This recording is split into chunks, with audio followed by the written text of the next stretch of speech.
What's good, YouTube? It's your boy Sabotage, and Moon Knight quite literally pooped on Multiverse of Madness. And before we even get into this video contains spoilers for Multiverse of Madness and Moon Knight. So if you haven't seen either of these, bro, what the fuck are you doing? Go watch that shit and then watch this video after. I feel like a lot of people, including my younger self, equate making a lot of money, having 1,000 cameos to a good film. But to me, the excessive fan service sort of just makes this movie feel like a money-hungry, lifeless piece of shit. Like, I just imagine a bunch of suits in a boardroom going, yo, if we get Jack Harlow on this, we're gonna make 69.420% more money. Somebody tell these guys to shut the fuck up. If you need to rely on a big name drop to keep people engaged, I don't think that's a good sign. There's so many good ideas buried in this movie, but they sort of get washed out by the excessive need to reference things and to have Easter eggs. Like, Wanda's grief has been building up since Endgame, since WandaVision, and that's something I really wanted to see unravel here. But what we get is a bunch of fucking references and things, and it just feels like the main characters become side pieces in their own movie. With the success of No Way Home, I feel like Marvel execs feel that they have to go bigger. But I don't think that's necessarily the play. Big cameos, big moments like these should come out sparingly, once in a while with a lot of build up to them. Because then, these big moments, they feel deserved. Right now in this phase, I think the focus should be more on telling grounded stories and actually building up characters. There's so many references in this movie that you feel like they're just like printing them out and handing it out to everybody they see on the street, and that, my dear friend, is inflation. And that's why I think this movie was just so forgettable for me. It felt disorganized, it felt cliche, and it left me, as my imaginary ex-girlfriend would say, unsatisfied.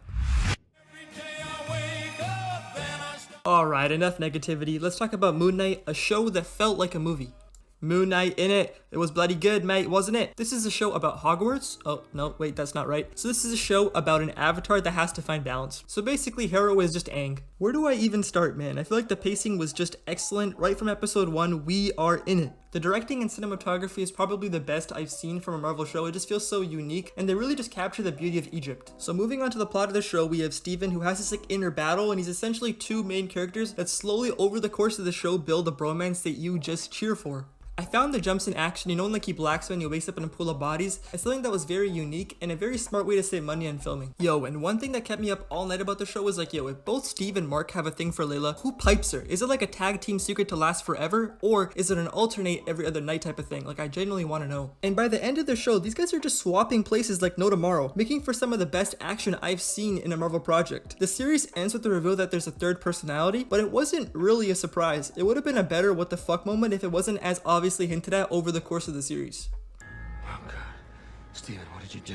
I swear it wasn't me. What separates this from Doctor Strange for me is that it feels whole. I'll give Raimi some credit here because he probably had to deal with a lot of studio meddling, and he still came out with a decent movie. Like I said before, it had a lot of great parts like the borderline horror Wanda and the badass musical note fight scene, but it just felt incomplete. It was just pulled in so many directions that I wish we could just stick to one. Hopefully in the future we get to see more grounded stories, but judging by how much money this shit made, that seems highly unlikely. This phase to me just feels so discombobulated and disorganized, and that's probably why I'm getting such Marvel fatigue. But let's be honest here, I'm still gonna end up watching all the future movies except for like Captain Marvel 2 because I'm a consumer pawn at the end of the day. So basically, Moon Knight good, Doctor Strange mid. And that's really all I had to say in this video. If you made it this far, you was a motherfucking goat, and I'll see you guys in the next video.